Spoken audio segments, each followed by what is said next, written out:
What is going on, everybody? It's the Felix, and we are here for a Raw review and results show for February 5th, 2018. The first Raw for February. We are less than 3 weeks away from the Elimination Chamber. We are Raw tonight started off, in my opinion, on a good note with the Wyatt versus Roman match, and then the Balor Club versus the Revival. And then it kind of just snowballed down from there and went downhill into, I don't even know what the heck they're doing half the time.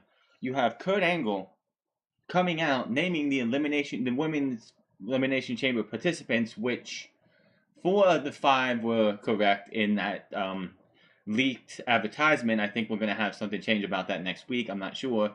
Then Kurt Angle makes one of the most boneheaded decisions I think they ever made. They pretty much took the entire women's Royal Rumble match and made it pointless. He made a match with Asuka and Nia Jax, and if Nia Jax wins, she gets the title shot at WrestleMania. But the thing is, Asuka hasn't even decided what title she's going for. Clearly, with all the matches they have in Asuka do right now, from Sasha Banks last week, she's doing Bayley this week, she'll have Nia Jax at the Elimination Chamber, where there will be a finish. They're making it quite obvious that Asuka will not be here on Raw after, on the road to WrestleMania after the Elimination Chamber. She's going to SmackDown to challenge Charlotte and a whole host of new female competitors: Charlotte, Becky Lynch, Naomi, Ruby Riott, and Natalya, and a bunch of others that she can actually have fight. Because after she'd taken out Sasha Banks, beat Bayley tonight, and she beats Nia Jax, there's really no one else left. Of course, yes, you can say Mickie James, and of course, yeah, they had a match at TakeOver Toronto in 2016, I believe. Yeah, 2016. That was a pretty decent match. So there's nothing left for her to do on Raw if you want the undefeated streak to stay together. And this is the problem with an undefeated wrestler, whether it was Goldberg back in the 90s, Samoa Joe in TNA in the early 2000s, or Asuka today.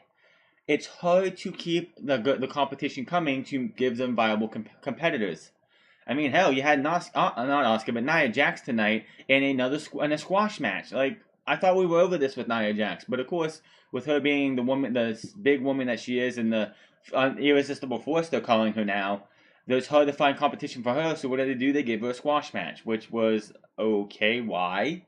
That doesn't really make her look like a viable threat to Asuka, because Asuka isn't a jobber. She's the undefeated Empress of Tomorrow. So I don't know what they're doing there.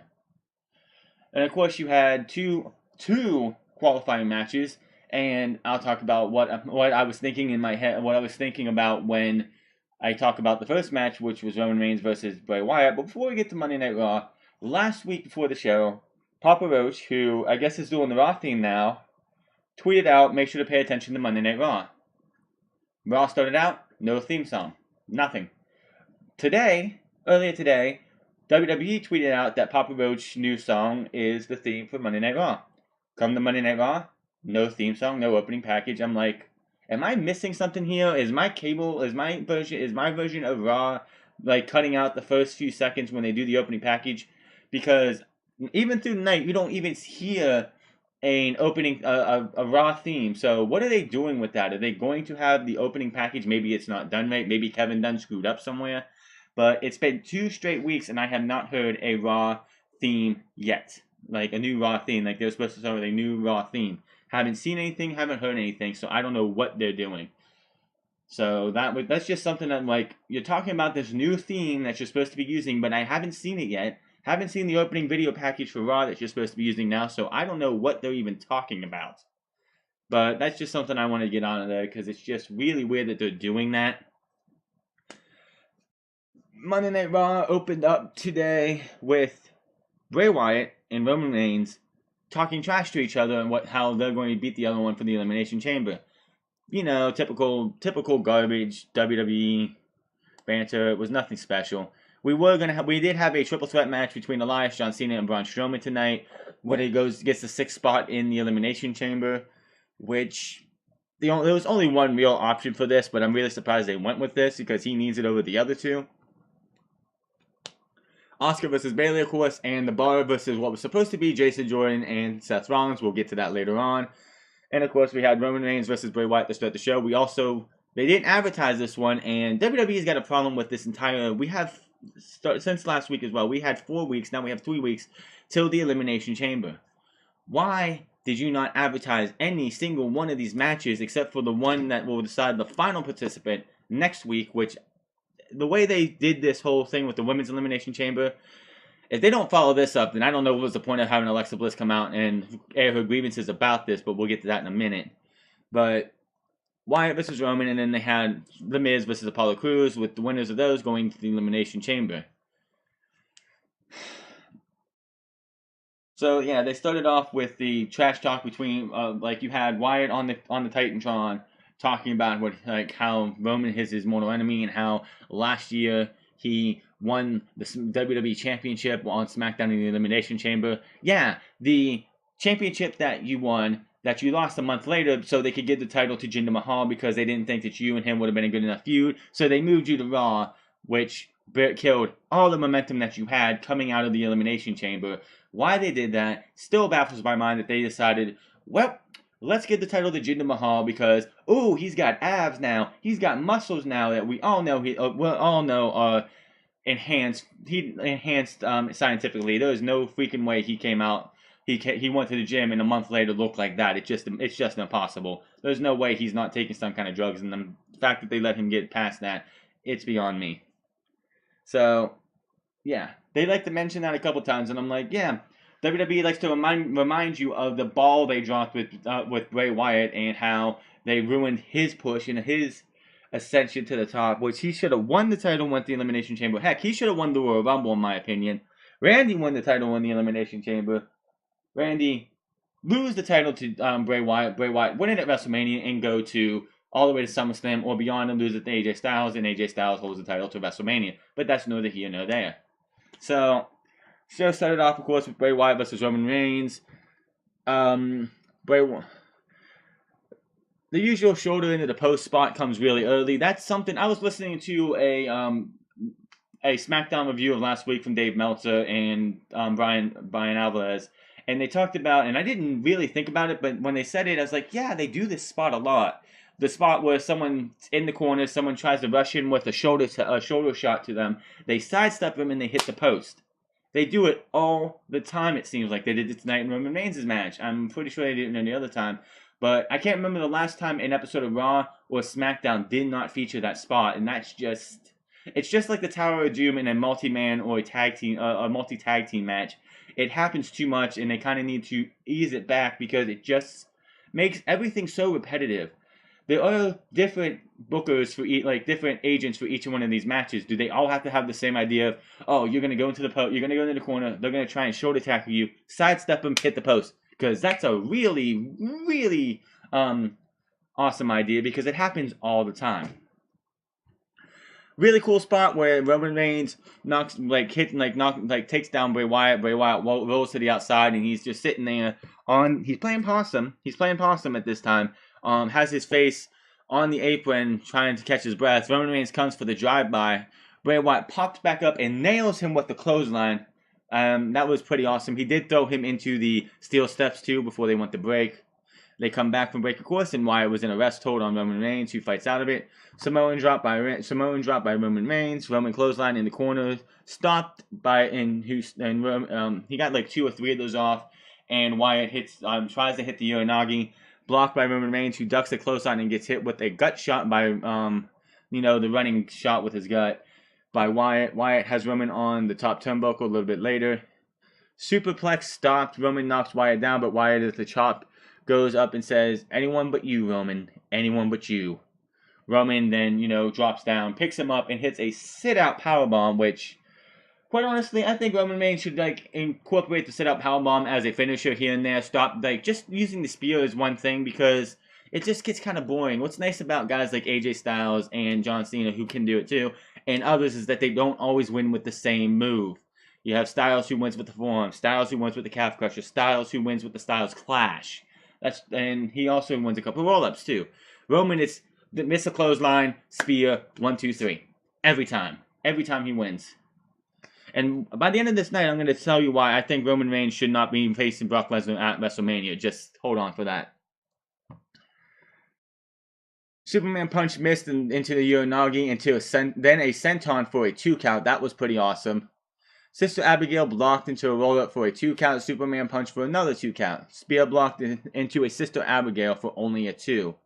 Pretty good shot there. Match ends with a second Sister Abigail, stopped. He grabs it and just takes his arm and pulls it off of him. Of course, then this is how it always ends. Missed clothesline, bounce off the rope, spear, 1, 2, 3, typical Roman Reigns fashion. Dude, Roman, change up your repertoire a little bit because you already hear the Roman sucks chants all the time. They're starting to come back. The whole Shield reunion to get Roman Reigns over did not last, did it, Vince? You're going to start hearing boos and Roman sucks over and over and over again. And this would not be the last time we see Roman tonight. We'll get to that later. After the match, of course, during the match, they shoot back to the somewhere in the building. Matt Hardy was watching on a monitor, and I'm like, okay, they're gonna play his music. He's gonna come out and it's gonna distract him, and Roman Reigns is gonna win that way, which would have been a little different change of pace, which I would have been fine with that. But no, match is over. Roman wins clean, which of course he would. Then out of nowhere, I don't even know where he came from. Lights didn't go out or anything, but Matt Hardy was behind Bray Wyatt, just doing delete, delete, delete. No laughter. I don't think there was really much laughing at this point, in this segment, which is a freshness for this entire feud because it's all been about stare each other down, laugh, and all that stuff, and it just got kind of annoying. But no laughing really here. He goes delete, delete, delete. Bray Wyatt gets up and doesn't look at Matt immediately. He's like, he's right behind me, isn't he? He has that look on his face this dude's right behind me, or he's right behind me. Turns around, tries to lay out, clothesline Matt Hardy. Matt Hardy, of course, stops him, hits a twist of fate. And a couple more delete chants. His music plays. And that was the end of that segment. In the back, we had Jason Jordan getting warmed up for his match tonight. Jason Jordan, of course, if anyone does know, is suffering from a neck injury, which is also, it's pretty much his neck injury is so bad, it's on the level of Daniel Bryan when Daniel Bryan was injured, where he couldn't, the strength in his, I think it was his right arm, shoulder or right arm, was not returning from his injury, from the, whatever he had to do to get it fixed. Jason Jordan is pretty much suffering from something like that. He's having neck injury issues, and his grip is not there, so he's probably going to be ending his wrestling career in WWE if it does not get better, and that's sad to say because he has all the potential minus a little bit of charisma to be a top guy in the WWE, and if this does end up ending his career, which I'm not saying it is, but when you have a bad neck injury like this, we just saw Paige's career is over, even though she's still with Absolution and she's still coming out looking like she can wrestle. If she's 100% done, this would be another blow to WWE and not good for them. We'll get to what was probably supposed to happen, and I'll get that later when we get to the match that was supposed to happen. But Seth Rollins comes in, asks them, "Are you okay? Are you ready? Are you 100%? I need to know if you are. Just tell me now." Jason Jordan tells him, "I'm good. I'm 100%. I've been medically cleared by the doctors. Don't worry. We are going to. I'll be out there tonight to help us win these titles back." And of course, Seth Rollins says, "Don't.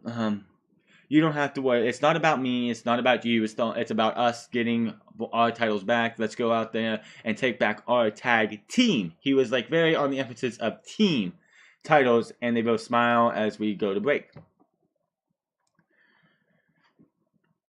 Balor Club. It was supposed to be, the next match was supposed to be Finn Balor versus, I believe, Scott Dawson of the Revival. Well, the Revival were not going to have that. They come out, the Balor Club were out there already, all of them.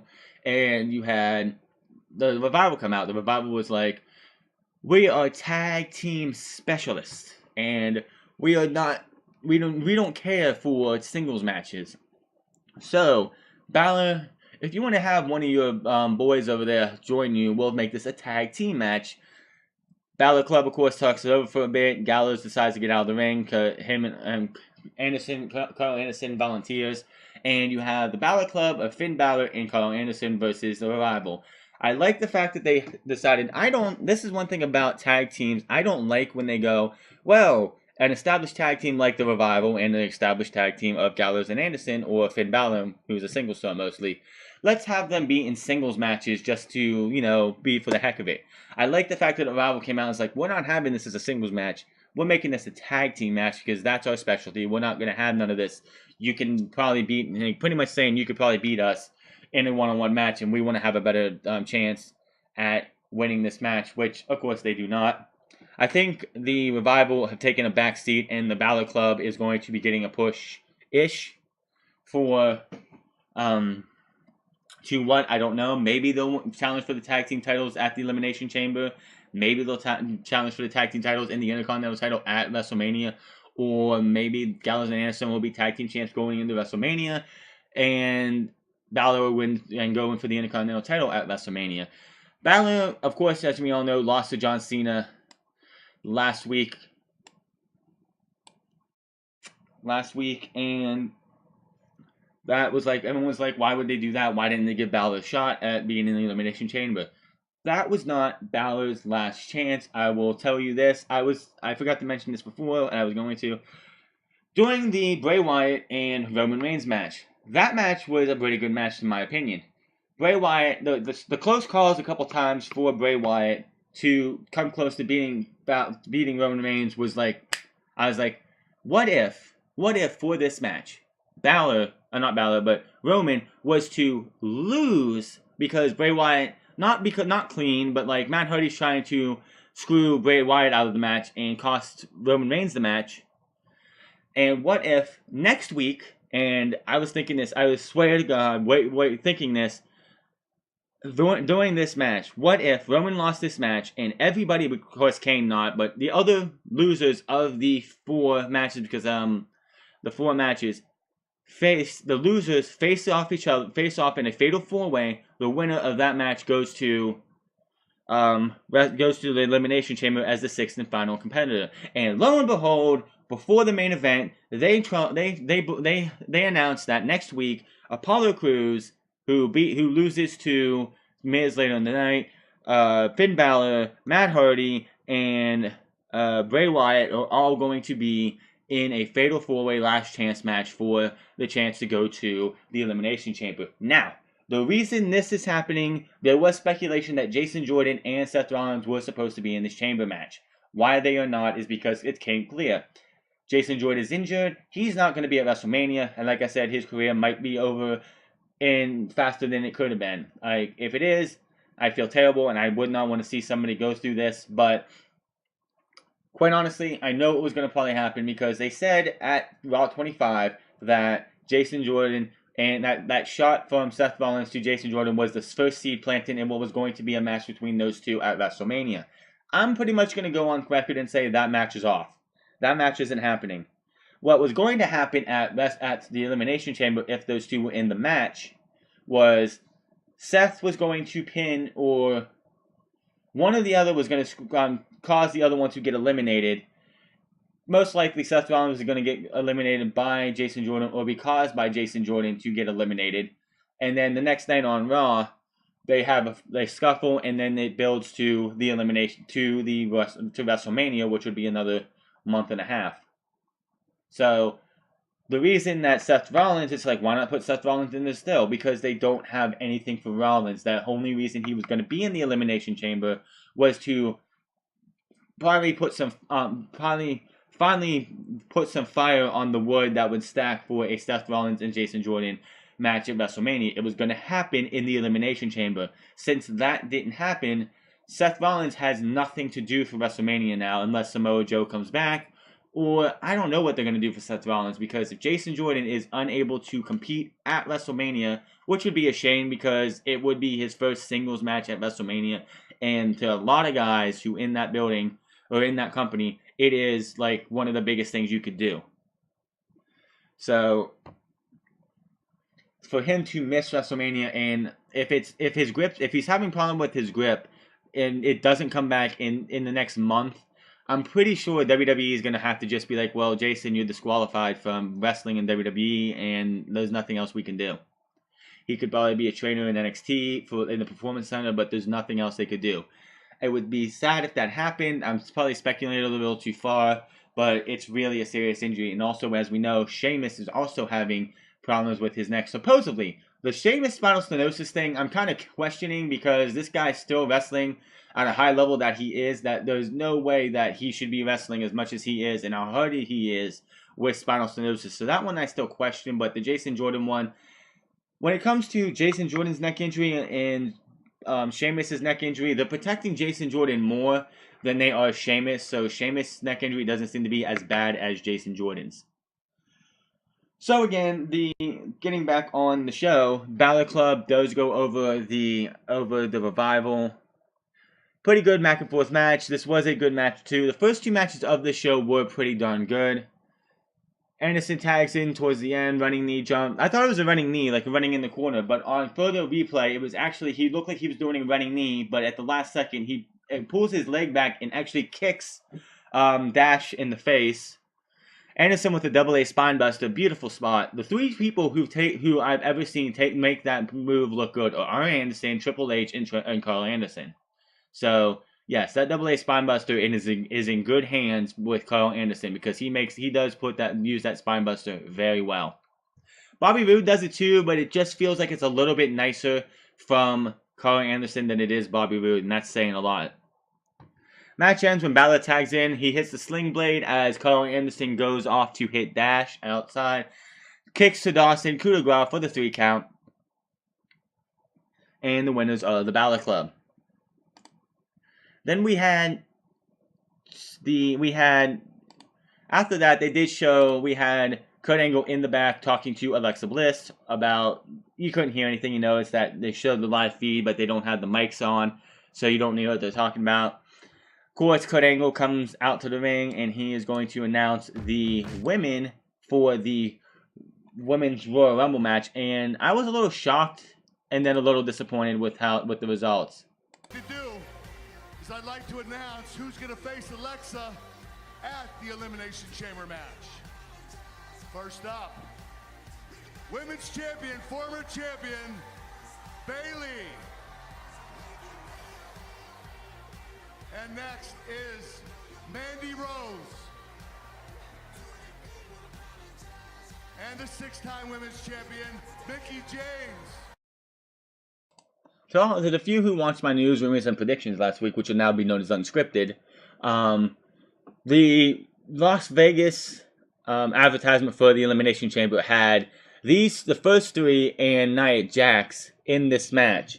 And the last 2 are not Nia Jax, it's Sonya Deville and Sasha Banks. And I was wondering, wow, Nia Jax isn't in this match?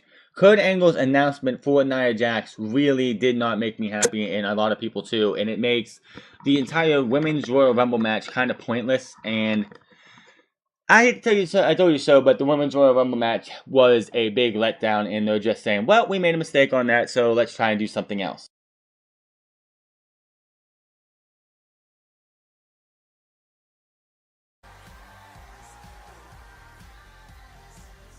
And there's Sonya Deville. And last but not least, it's the boss, Sasha Banks.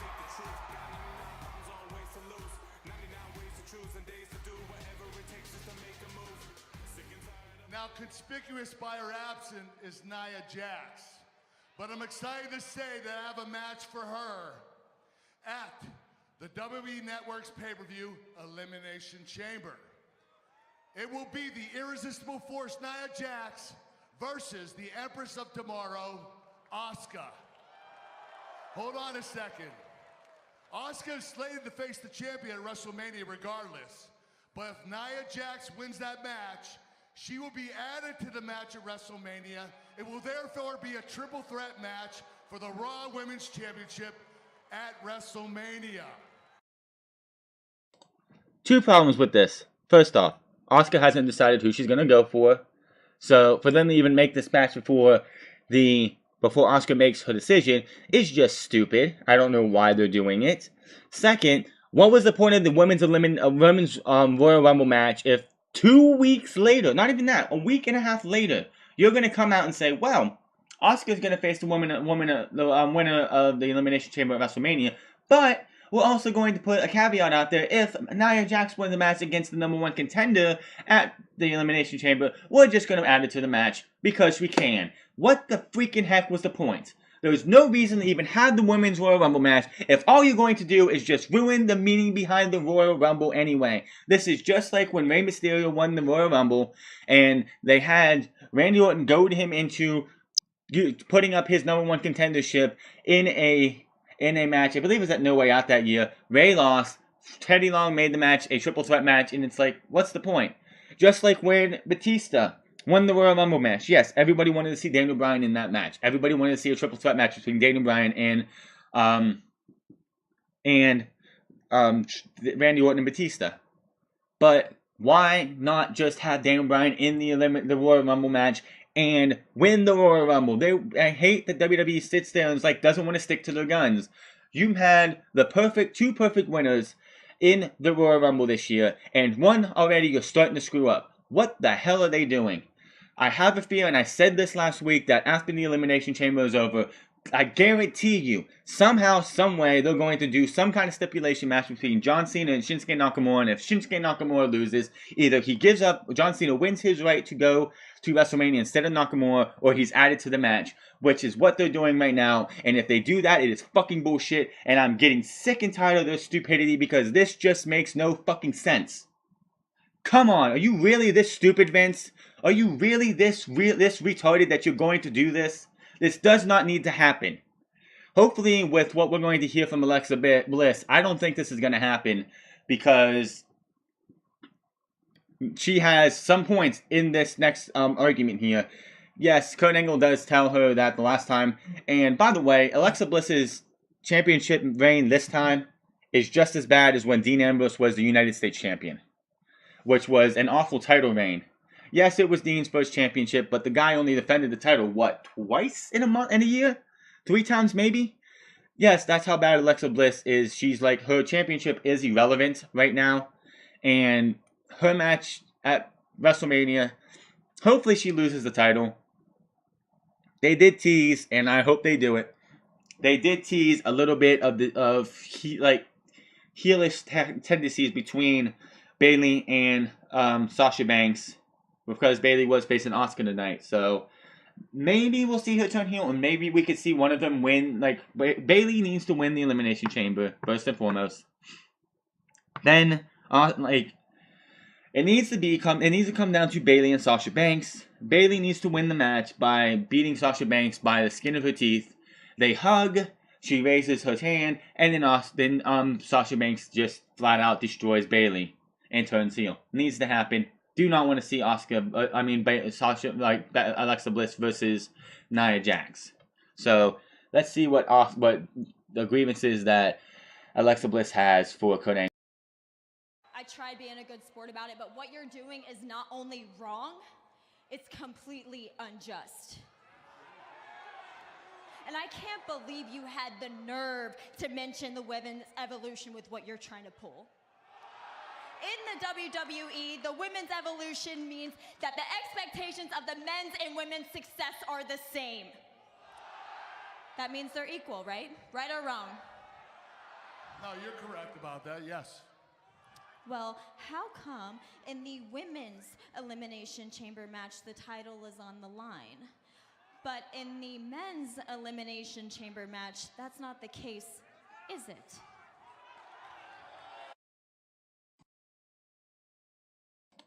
Valid point number 1. Why? That is a very valid point right there. Why the fuck is, I don't care who the champion is. The Elimination Chamber is on Raw. Make Brock Lesnar come out to the Elimination Chamber pay-per-view. I don't care how much money you have to pay him. You should have him come out and defend the title. I hate the notion of somebody on the champion not being in the Elimination Chamber when it's done. It should always have a championship on the line. They do it all the time, especially when the brand split's on, and the Elimination Chamber is either Raw or SmackDown, and the SmackDown winner, the winner of the show, usually the Elimination Chamber minus last year usually tells you who's going to win the Royal Rumble, because the winner of the Royal Rumble usually is on the show that doesn't have the Elimination Chamber, so they could have a #1 contenders Elimination Chamber. Hell, back in a couple years ago, it used to be #1 contenders Elimination Chamber and Championship Elimination Chamber. But that is a valid point. Why is it that way. I don't care who the champion is. If they're having the Elimination Chamber where the women have the title on the line, men should too. So you're telling me that your champion, Brock Lesnar, just gets to sit on the sideline, watch and see who wins? Why do I not get that exact privilege, Kurt? Valid point there, but also Kurt Angle's about to tell her why she has to defend the title, because in there, guys, this is why I said her title reign is as bad this time around is as bad as Dean Ambrose when Dean Ambrose was the United States champion. That guy didn't defend the title at all, and she hasn't defended the title since TLC, but she does make a valid point why she hasn't defended the title. It's not her fault. It's Kurt Angle's and WWE's booking. Is it because I'm just a woman?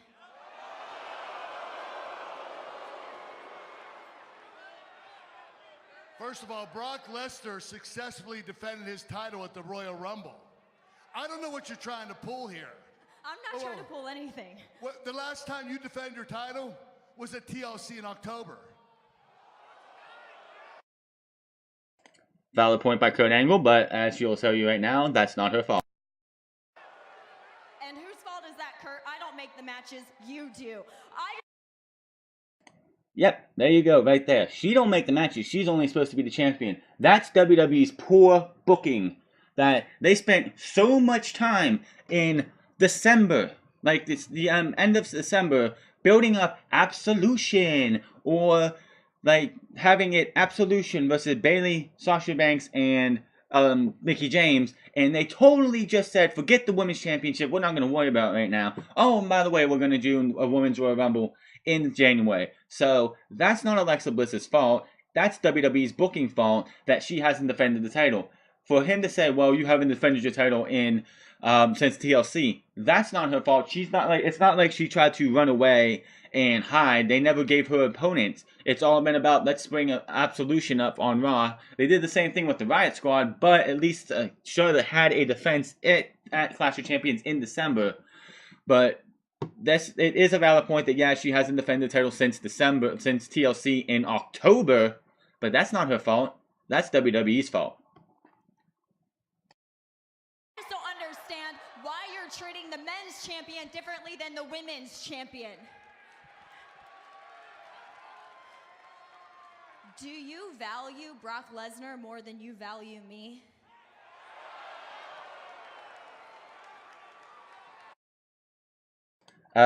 Yes, and yes. For many reasons, they value Brock Lesnar over the women's champion.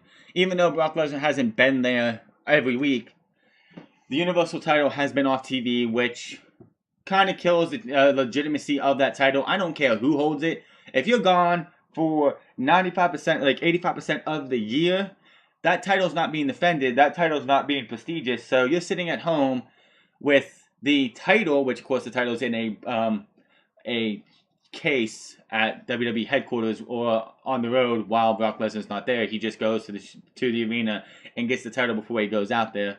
But still, that's not the case. That doesn't mean anything. He should be there more often. It ain't our fault that Brock Lesnar wants to have a part-timer schedule. He should not be WWE the Universal Champion. It should have went to Samoa Joe and Great Balls of Fire, or it should have went to Braun Strowman at No Mercy. Brock Lesnar should have never got the title until, if you wanted to do the whole Brock Lesnar versus Roman Reigns at WrestleMania, Brock should have lost the title to Joe or Strowman, so it would have been on TV. At the Royal Rumble, you get the rematch. What you could have did in December and January is have Paul Heyman come out, or have Paul Heyman put videos of Brock Lesnar training because he got beat by Samoa Joe, or training because he got beat by Braun Strowman. He has to be a bigger, tougher, meaner, badder wrestling machine than he was at No Mercy for Braun Strowman, or he was at Great Balls of Fire. You could have had the title and get some prestige on it. So when Brock Lesnar comes back after showing in like 3, 4, 5, 6 weeks of training that he's getting himself ready for this match at the Royal Rumble, it would have meant more. But no, they stuck to their guns, and they kept Brock Lesnar with the championship, killing the momentum in Samoa Joe, and killing the momentum in Braun Strowman, for no reason other than for sheer stupidity. But yes, they do, in a way, value the championship more than the women's just because booking says so. But I don't care how good the women's are being booked. They're always going to value the men's titles over the women's. But she does put some valid points in there. Why does Brock Lesnar get to sit on the sidelines? I don't care who it is. Why does he get to sit on the sidelines while we wait to see who's going to face him at Mania instead of putting the title on the line? Where if they wanted to, they could have a number one contenders match on Raw on the way to WrestleMania and have that winner go to WrestleMania. Or they could have the number one contenders match outside of the Elimination Chamber, which could be won by Roman Reigns that way. But no, they're going to do an Elimination Chamber number one contenders match, which I don't like because there's nothing more than just, oh, you get to win this match and then go to WrestleMania instead of winning a title in the Chamber.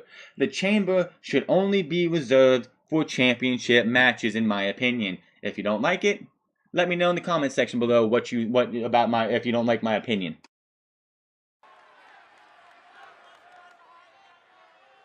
It never occurred to me to compare you and Brock. Okay, my job as general manager is to put on the best matches I possibly can. I feel like you're trying to weasel your way out of this match, but I'll tell you what, I'm not going to make the decision. I'm going to ask the audience. I'm going to ask you a simple yes or no question. Do all of you want to see this defend?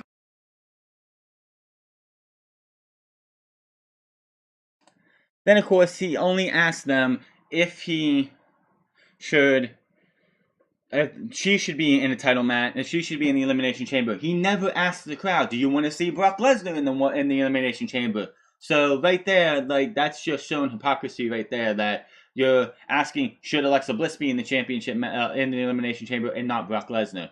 I think they both should be, just to make it fair, but I don't book the matches. So Brock Lesnar, of course, will not be at the Elimination Chamber. We will see Roman Reigns win there. And quite honestly, the women's, for me, is a toss-up right now. I don't think Alexa Bliss should walk out the champion. It should be Bayley, who beats her best friend, and then her best friend turns on her.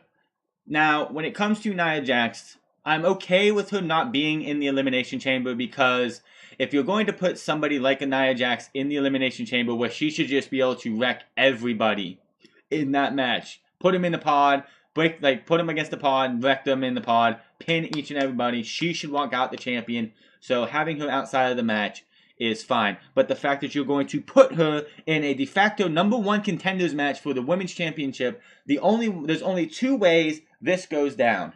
Asuka wins, or Asuka gets counted out, and Nia Jax goes to WrestleMania. That's the only two ways I can see this. So they're not going to have Asuka lose by DQ.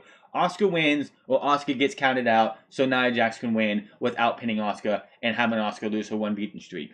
Because a DQ, or I do believe Asuka did lose a match by countout or disqualification in NXT, so it does not count against her unbeaten streak if she gets counted out. Which I think is what's going to happen, is that Nia Jax is going to, and we'll talk about this at the Elimination Chamber preview and predictions more in thorough, but it's only going to happen one of two ways. Nia Jax loses and is out of WrestleMania, or Nia Jax just goes up and has Asuka on the outside, spears her, or takes her through the barricade, and Asuka gets counted out, meaning Asuka loses by countout, which is not a pinfall or submission, so her unbeaten streak is not broken. And Nia Jax still goes to WrestleMania, and then the night after, of course, Asuka will decide to go to SmackDown to take Charlotte on at WrestleMania, and we'll have Nia versus Alexa Bliss, which nobody wants to see, and Charlotte versus Asuka. Which, yeah. In the back, after that, you had Sasha Banks watching her match on a pad from last week, and Bayley comes in, which they do not have the clip of it, which is a pain, but she does come in, telling her that you watched this match so many times, and you need to stop being hard on yourself, extra hard on yourself. Back in Sasha Banks was like, listen, the day I stop doing that is the day I'm not me. They do go back and forth, and how about it's everyone for herself in the Elimination Chamber, just like it was the Royal Rumble. And you could just feel like the tension between these two is starting to build. So they have the groundwork because these two are in the match. Of course, this is that thing I think actually happened before, but they have the groundwork laid out for this.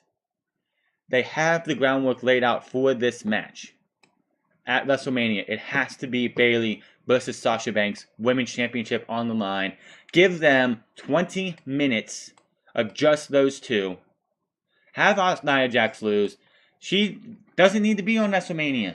Unless you want to do, I'm sure they want to do a females Andre the Giant Memorial Battle Royal, which I don't know why they would, but whatever.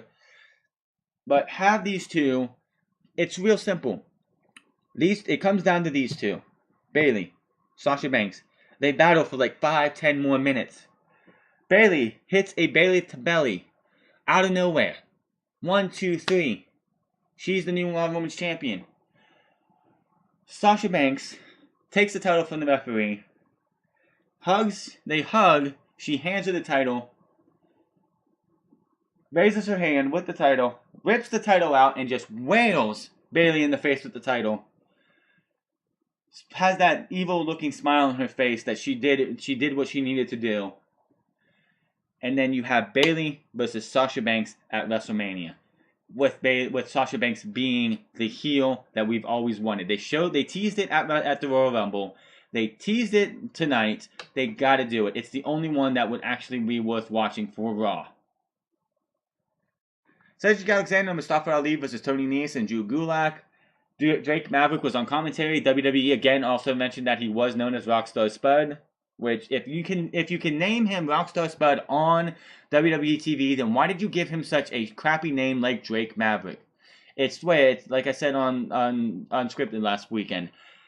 They have two dartboards, one with made up names for first name and names for last name, and they just threw a dart on each, and Drake Maverick happened to hit. There was a part in this match, and Cedric Alexander with the wherewithal to put his arm out to keep himself from getting seriously injured. Drew Gulak had Cedric Alexander on the top rope. He hit him with a clothesline. On live action, you couldn't really tell how bad it was going to be, but he went down straight down, and if he doesn't actually pull his arm out, he lands on his neck and is probably going to be injured very badly. So it did probably hurt his shoulder a little bit, but Cedric Alexander with the wherewithal to be able to get his arm out so it takes the brunt of the fall, so he falls over and it doesn't land on his neck because he came dangerously close to getting hurt very badly. And WWE's had enough injuries to deal with, so yeah. Winners were Ali and Cedric Alexander after Cedric Alexander hit the lumbar check for the 3 count. Let's see here.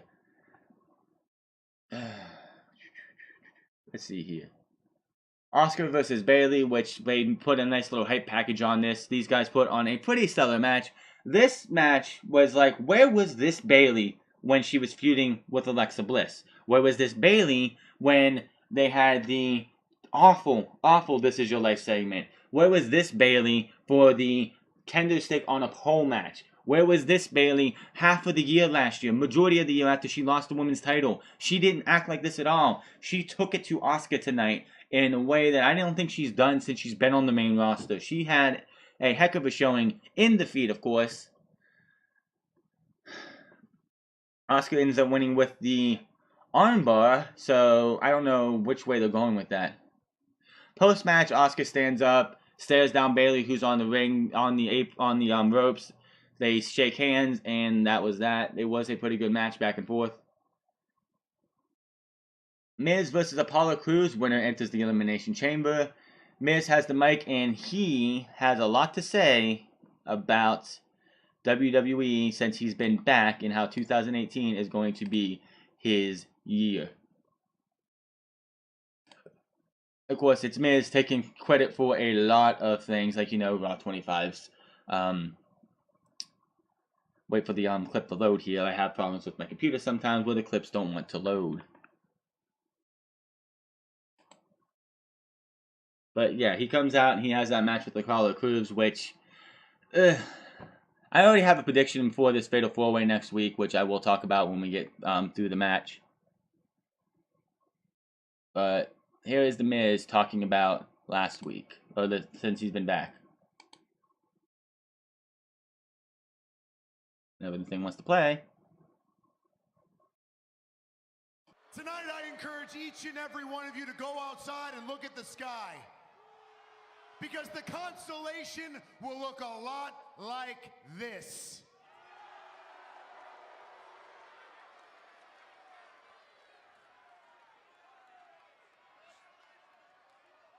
The stars have aligned to say what I've been saying since I've come back to Raw. That 2018 is the year of The Miz.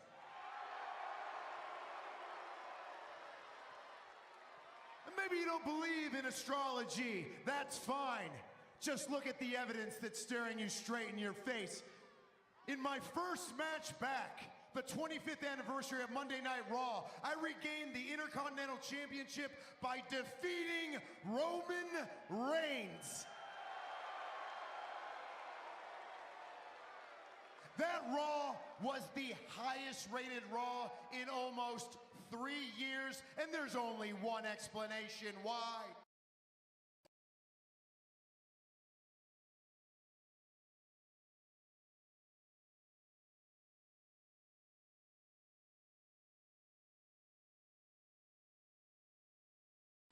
Gee, I don't know, Miz. The Stone Cold Steve Austin opening with Vince McMahon, the Undertaker's cryptic promo, which anybody who thought he was just going to come out with a retirement speech and be like, I'm done, or I'm going to WrestleMania to face John Cena, that's not the Undertaker, and anybody who thought otherwise, you're kind of just messed up in the head.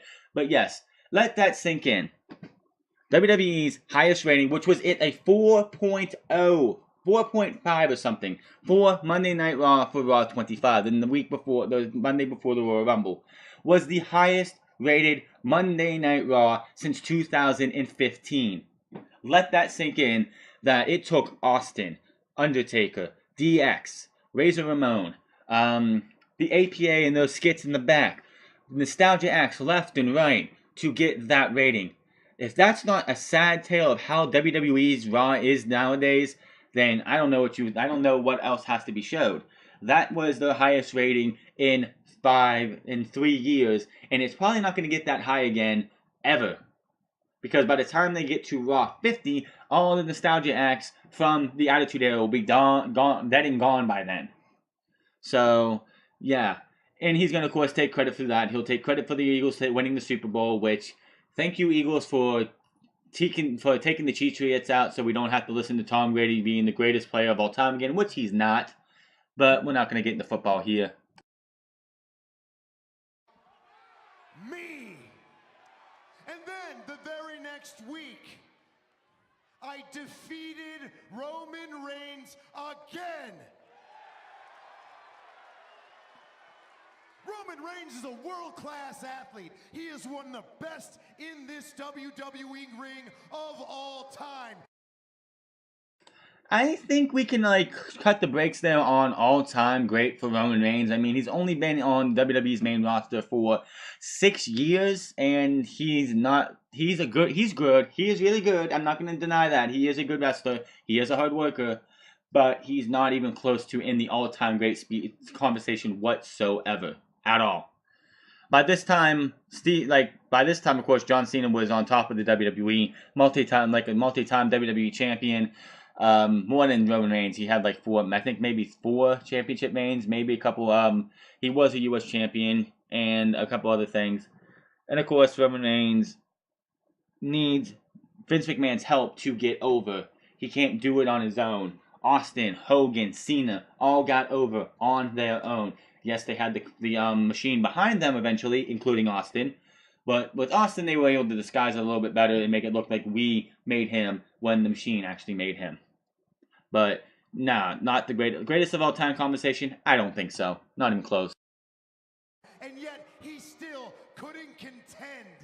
He couldn't contend with the overwhelming tide of momentum that is me. And here's a little insider information for all of you. Coach Doug Peterson showed the Eagles a video of my last match, and it motivated them to win the Super Bowl. Yes, that's right. He takes credit for the Super Bowl win last night. Yeah, I don't think so. That I am. But the best is yet to come.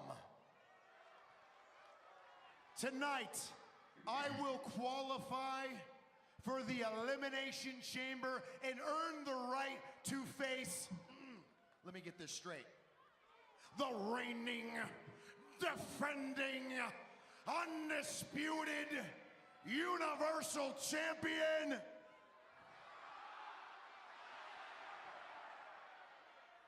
Brock Lesnar.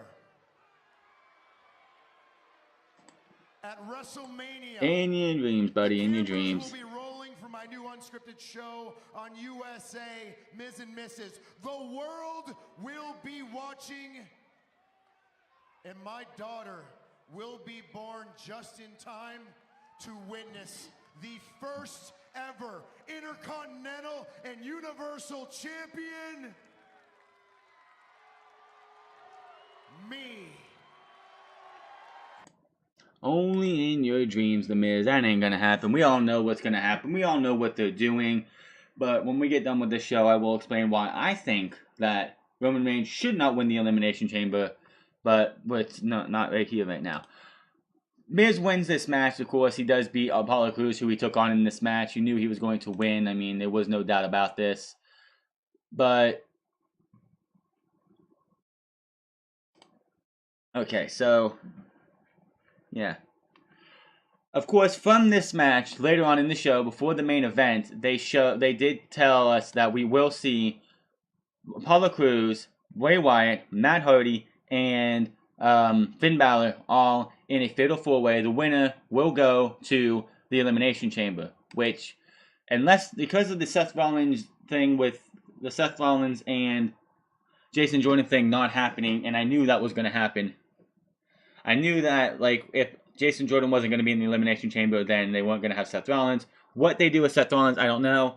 But it's going to come down to next week, Apollo Crews and Finn Balor. Why do I say that? Because you have Bray Wyatt and Matt Hardy in that match, and those two are going to cancel each other out. Finn Balor should win this match to be in the Elimination Chamber.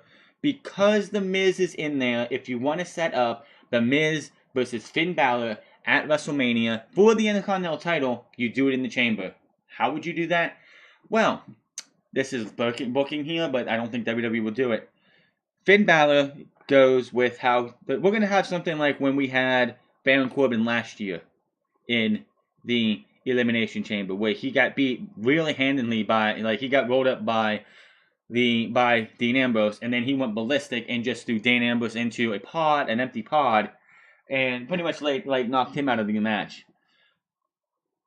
What's going to happen is Miz is going to get rolled up by Finn Balor. Miz, incensed that he got beat by Finn Balor and is out of the Elimination Chamber, is going to hit 1 or 2 skull-crushing finales on Finn Balor, and that's going to cause Finn Balor to lose and be taken out of the Elimination Chamber. So he's not taking a big loss to Roman. He's getting screwed out of the match because he took out The Miz. And then the next night, you can start the feud for WrestleMania, and you have enough time to build Finn Balor versus The Miz at WrestleMania. I will go back over this again for the Elimination Chamber preview predictions later in the month. In the map, we find Jason Jordan talking to his father and a medical doctor when Seth Rollins comes in. And Jason Jordan has no good news for Seth Rollins. So, and of course, this is all stemming from the actual injury that he has, which is probably going to be the end of his career if it doesn't get any better. You never want to listen, Oh, that's the wrong one. They don't have it on here, do they? He does come out and he does say that he can't compete. Unfortunately, he can't compete in his match. And that Seth Rollins is mad and upset because he's like, hey, we talked about this. He's like, yeah, I was trying to warm up for the match. I was doing some kind of neck exercise, and he said something didn't feel right. I went to talk to the medical staff, and they said I can't compete. So, not happy about that. Seth Rollins is like, what am I supposed to do, Kurt? The match is next. Well, lo and behold, the big dog, Roman Reigns, walks up beside and without even saying anything, Seth Rollins just does a motion to Kurt Angle. Kurt Angle nods his head, and then you have 2/3 of the Shield of Seth Rollins and Roman Reigns versus the Bar for the tag team titles. This is Seth Rollins' last chance at the WWE tag team titles and the Bar, which I say it's about time. These two teams, this guy has been going up against the Bar since July of last year. Every single week, it has been Seth Rollins or Dean Ambrose versus Sheamus, Cesaro, the Shield versus Sheamus, Cesaro, and somebody. Every single week it has been that, it seems like. And it's enough. It's tired. It's done. It's fine if you have these guys have a long feud between two or a team, but you got to splice other things in there. Maybe Seth Rollins and Dean Ambrose or Jason Jordan go off and face the Revival, and for a good bit. But it's always been Seth versus Sheamus or Cesaro, or him and Dean Ambrose, or him and Roman Reigns, or him and Jason Jordan versus the Bar. And it's gone on for way too long. This is drug out way too long. This was supposed to lead to a match between these two at WrestleMania. Obviously, that's not going to happen. But that was that. You had... This match ended with Jason Jordan came out while Roman Reigns was in the match. Seth Rollins was knocked out on the outside. Jason Jordan comes walking down to help get Seth Rollins back into the match. He gets him up, gets him onto the apron. He tags in. Roman Reigns is down for a bit. Seth Rollins is fighting off the Bar. Roman Reigns gets back up. He gets back conscious, and he's like, "What are you doing? We got this. You don't need to be out here. Get to the back." Jason Jordan, of course, doesn't do that. Of course, the Bar are dealing with the Shield. They look like they're about ready to win the titles with a double power bomb, with the triple power bomb without Dean Ambrose. Of course, the Bar, I think it was Sheamus or Cesaro they were about to hit that with, but Sheamus pulls him out. They grab their tag team titles. and about to leave.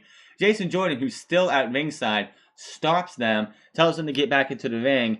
Before Seth Rollins or Roman Reigns can get out of the ring to get the Bar back into the ring, Cesaro goes to take a swing at Jason Jordan. Jason Jordan blocks him and hits both Sheamus and Cesaro, causing the DQ. So the Bar keep the tag team titles, and Jason Jordan has just screwed Seth Rollins out of his final chance at the tag team championships at this time in his career. Of course, this is supposed to lead to a match between these two at WrestleMania. But as of right now, I don't think that match is happening unless he gets cleared. Then this was after the match where Seth Rollins was not happy with Jason Jordan. You never want to listen. You never want to learn. You weren't even supposed to be out there. What were you thinking? It's always about I with you. That's your problem. It's never about we. I was just defending myself. I again. You selfish son of a... Whoa, hold on. You're getting out of line. My son's legitimately hurt, okay? The only thing I'm sorry about is that I didn't legitimately hurt him myself.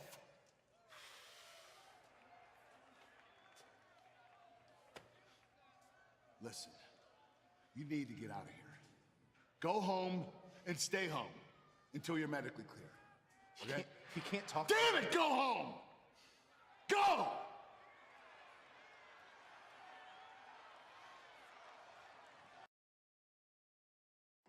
And for you at home wondering what Seth Rollins said, he said selfish son of a bitch, but of course, WWE is not going to allow that to be said on the YouTube page because they are a PG YouTube page.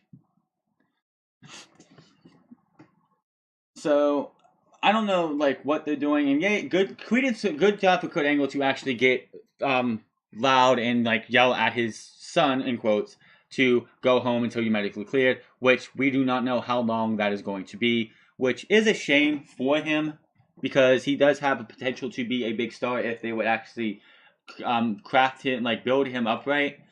But I don't think they're going to be able to do that, and this could be, I'm saying it could be, it doesn't mean it's not, but if he's having problem with his grip, which is very bad, and something I think even Daniel Bryan had a problem with, which was strengthen his arm, I don't think Jason Jordan will be seen in the WWE again for a very long time, and that's a shame because we had Dean Ambrose out, we lost Paige, Samoa Joe's out. Big Cass is out. The injury list. And this is surprising because most, if not all, the big injuries to the major stars were on Monday Night Raw.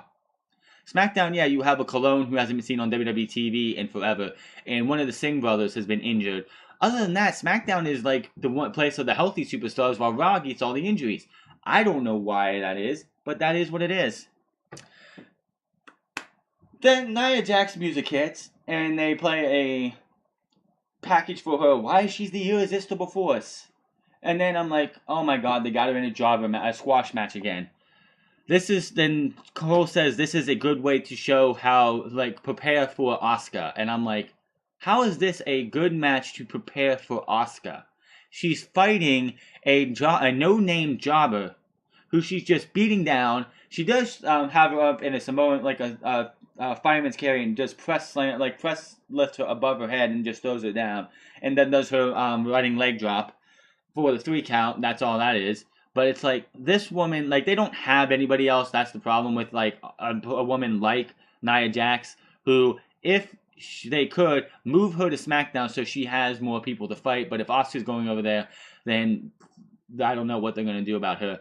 Nia Jax, if she is in the WrestleMania match, which I don't really want to see it, she has to win the title. They've held her off long enough. And if Asuka's going to SmackDown, they have no other reason than not to give her the title at WrestleMania. Post-match, Nia is asked about Asuka if she wins at the Chamber. She says she will mess Asuka's face up and she'll have to wear that battle mask for permanently. And after the Elimination Chamber, she will not be the Empress of tomorrow. She'll be the Empress of yesterday. And that was that. Sonya Deville with Absolution versus Mickie James. Match ends with a cheap roll-up for a 3 count. Mickie James is your winner. Post-match, Absolution comes in. That means Sonya Deville and Mandy Rose. And they beat down on Mickie James until, of all people, Alexa Bliss runs down, pulls Mickie James out, and Mickie James, like, looks over and is like, "You're helping me? What? Why are you helping me?" Which I think what Alexa Bliss is trying to do is get an ally in the Elimination Chamber, because Mickey's in there too, to help her keep her title. And I can just tell you right now, that's not going to work. Alexa Bliss should lose the title at the Elimination Chamber. No ifs, ands, or buts about it. Elias versus Strowman versus Cena. Winner enters last in the Elimination Chamber. Second chance. They did announce the second chance fatal 4-way at this time. Winner is in the Chamber. Balor, Wyatt, Hardy, and Cruz next week. Which, again, it's going to come down to Balor and Cruz. It's the only way that booking makes sense.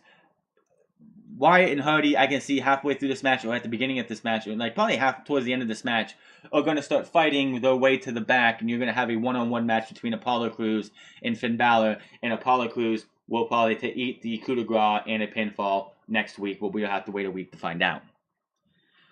Beginning of the match, of course, Elias leaves, and John Cena and Strowman go at it, but Cena gets laid out with a big boot as they go to break. Elias tries to run away when he gets back in the ring. When they come back, Strowman chases him, but Elias gets away while Cena goes for the attitude adjustment on Braun Strowman, but falls flat on his face. That's typical what happens in a match like this. Big guy versus Cena, he goes for the attitude adjustment early on and just falls flat down. That's got it, like, he has neck problems. John Cena has some major neck problems in his career. One more, like, he's on borrowed time, plain and simple. I know he has a lot more borrowed time than Edge did, but one bad fall by one of these moves goes wrong, and John Cena's career is going to be over. Like, could be paralyzed. He did break his neck, like, in 2008 from a Batista bomb from Dave Batista. So if one of these moves could go wrong, and he could just break his neck easily. Elias comes in, but Strowman catches him and wrecks him. Elias and Cena gang up on Strowman, and eventually they send him to the outside. And they just beat him from pillar to post. They hit him against the steps, not the steps first, but the ring post 2 or 3 times. They do throw him into the steel steps. John Cena picks up the top part of the steps and hits him with them. Then Elias breaks his guitar over his back. John Cena gets the attitude adjustment and hits Braun Strowman with the attitude adjustment on the stairs. Then it's down to Elias and John Cena at this time. Cena with the let's see. Elias starts taking it to Cena. Cena strikes back, but Elias hits a backbreaker off his knee. for a 2 count headlock on Cena, who gets out of it, and here comes the shoulder tackles by Cena. Strowman with a power slam to Cena. Elias actually shoves Braun Strowman out of the ring, sneaks up and pins John Cena. 1, 2, 3. Elias actually beat John Cena in the middle of the ring in a triple threat match. I don't know if you want to call it clean or anything. It's him stealing a victory, but he actually beat John Cena on Monday Night Raw. 1, 2, 3. And he is going to be the 6th man in the Elimination Chamber match. Will he win it? No. Post-match, Strowman immediately comes in, hits Elias with a power slam. Then a second one on Cena, and then a second one on Elias. He hits a third one on Cena and a third one on Elias. He leaves the ring. But Elias leaves the ring after the third power slam to Cena. He hits another one on Elias and throws him in one more time with the power slam and Elias as the show goes off the air. Now, I am so far I'm liking Braun Strowman as a monster, but they built this guy up so much he has to win the Elimination Chamber. I don't care what they want to do with Roman Reigns. This guy has put in the time. This guy has put in the effort. This guy has done every single thing they wanted him to do. If they build this guy up, and all they have for him is Ronda Rousey tagging with him against Triple H and Stephanie McMahon, what was the point of having this guy built up at all? That's just wasting Braun Strowman's talents. There is no way in absolute hell that Braun Strowman should not come out of the Elimination Chamber winning this match. No way in hell. And I don't care if it's going to be one of those things where you have all 6 men are in the ring at the same time, and all the other 5 guys hit Braun Strowman with their finishers, and Braun Strowman gets pinned after he takes a coup de grace, if Finn Balor's in it, or whoever the 3rd and the 6th guy is, a spear, an attitude adjustment, the Skull Crusher finale, which I think is going to be he'll have to be on his knees if they do that. Am I missing somebody who's already in the chamber? Oh yeah, and a drift away. I don't want it to be one of those things where he gets hit with an attitude adjustment, a Skull Crusher finale, a coup de grace, or Twist of Fate, or whatever Apollo Crews does, or a Sister Abigail, a attitude adjustment, and a spear, and a drift away. I don't want that. He needs to win this match. You've built this guy up so much. You killed his momentum at No Mercy. You built it up again. He did not take the pin, but it still started his momentum a little bit at the Royal Rumble, so he has to win this match. There is absolutely... Okay. Quick survey. Braun Strowman, Roman Reigns. Who looks like the biggest threat to Brock Lesnar right now going into the Elimination Chamber? Braun Strowman. They built this guy up over and over and over and made him look like a killing machine. A killing machine. Will we see that match at WrestleMania? Probably not, because we've already seen him in 2 championship matches. Braun Strowman has been built up as a killing machine who should go into the Elimination Chamber. Clean house. Pretty much eliminate. Start at the beginning of the match. Eliminate everybody. No one else gets an elimination. All of them are Braun Strowman. Power slam 1, 2, 3. Power slam 1, 2, 3. Power slam 1, 2, 3. Power slam 1, 2, 3. Power slam to Roman Reigns 1, 2, 3, and Braun Strowman goes to Mania. But we won't see that, will we? It's going to be Roman Reigns. I don't know why you would even build Braun Strowman up all for a match with Ronda Rousey as a tag team partner against Triple H and Stephanie McMahon, who hasn't wrestled only except for once in, I don't know, 20 years? Or, I'm sorry, 15 years, 16 years? She wrestled that awful match against Brie Bella at SummerSlam a couple years ago. That's it? And you want to put her in a tag team match against Ronda Rousey at WrestleMania? Give me a break. That is a match I do not want to see. I don't want to see Ronda Rousey at WrestleMania this year, period. Period. Put her in the Performance Center. Put her in NXT. Have her and Shayna Baszler run roughshod over the NXT women's division down there for the next 6 to 7 or 8 months. Have those two just destroy everybody. Ember Moon's up on the main roster. The Iconic Duo go up to the main roster. Kairi Sane, I don't know what I think Kairi Sane is going to end up losing in the next month or so. Just because I think she's fallen out of favor of WWE because of her multiple injuries. Unlike Asuka, she's been injured. She had a concussion at the Mae Young Classic, and she's had she's been banged up since TakeOver War Games, and she was at the Royal Rumble. That was the last time after her match at War Games, which of course the match after that was taped beforehand. We'll get more than that on NXT on Wednesday, but I think Ronda Rousey should be at the NXT for now. Putting her at WrestleMania this year, no. No, no, no, no, no. They want Dwayne Johnson and Ronda Rousey versus Triple H and Stephanie. Why? So you want Ronda Rousey to make Stephanie McMahon cry and whine all match long.